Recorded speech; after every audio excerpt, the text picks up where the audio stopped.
বন্ধুগণ, টাকা মানুষের জীবনে এক অবিচ্ছেদ্য অংশ।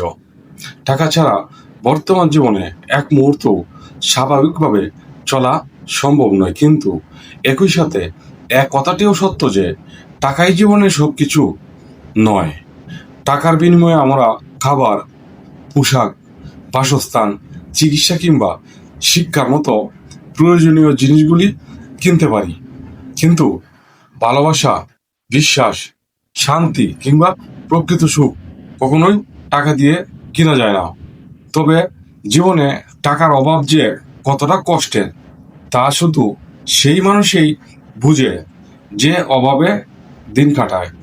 টাকার অভাবে সন্তানের লেখাপড়া বন্ধ হয়ে যাওয়া কিংবা অভাবের কারণে চিকিৎসা করতে না পারা, এই সব পরিস্থিতি আমাদের শিখায় যে টাকার গুরুত্ব অস্বীকার করা যায় না। তাই টাকা উপার্জন জরুরি এবং এর সৎ ব্যবহার করা আরো জরুরি। ধন্যবাদ সবাইকে। আসসালামু আলাইকুম।